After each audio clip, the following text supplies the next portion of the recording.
Hi everyone, welcome back. I'm Ria Jose and this is Diyosa Life TV, and today we have another interesting tech unboxing. So if you want to see what's inside this box over here, keep on watching.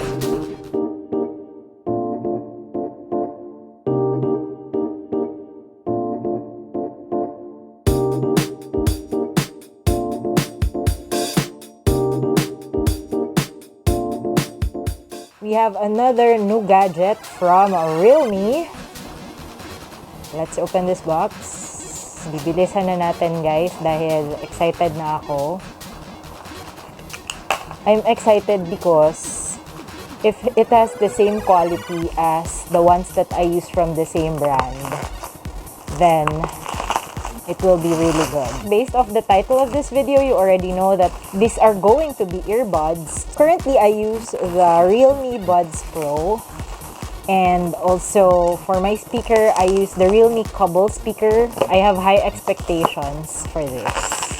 Because aside from those two, I do use a lot of REALME audio gadgets. REALME Tech Life audio gadgets. Ayun. Bulol ka, girl. So anyway, let's open.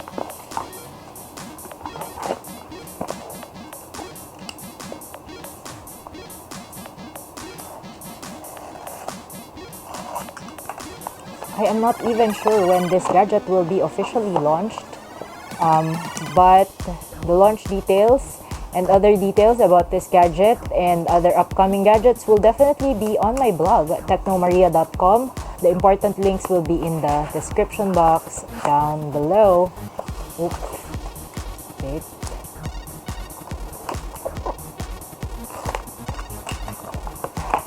There you go. Tada! It's the REALME Buds. Oof, I'm so sorry. It's the REALME Buds Q2s. This is the box.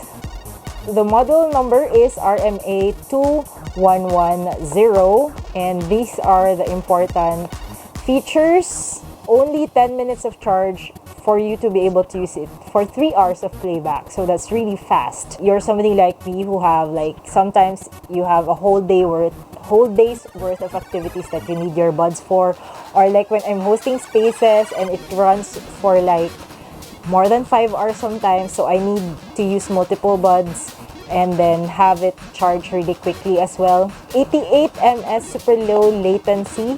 That's very important for when you're using it for gaming, and it instantly connects. Actually, oo. Minsan nga, pag nakakalimutan ko na naka-on pala multiple gadgets ko, naka-on yung Bluetooth ng multiple gadgets ko, minsan nagko-connect siya, tapos hindi ako sure which one siya nag-connect. Usually sa REALME 9 Pro Plus ko siya nagko-connect automatically.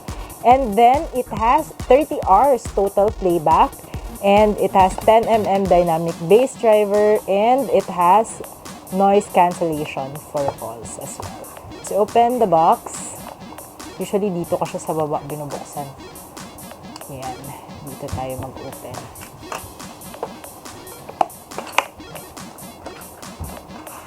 Tada! Ooh! The casing, for the first time, I think the casing is transparent. So, it's white, just like my REALME Buds Air Pro. And it comes with, okay, later na ito. Ayan. It has the warranty and safety guide, of course, and it also has the user guide. Again, guys, make it a habit to read the user guide of your gadget so that you will be able to maximize using it properly. There are also instructions there. Let's remove that and make sure that's safe. Ayan. So these are the buds. It's actually very compact. Siguro off the top of my head, ang concern ko lang dito is if this will break easily, especially if I'm bringing around this buds. Ayan. It's very lightweight.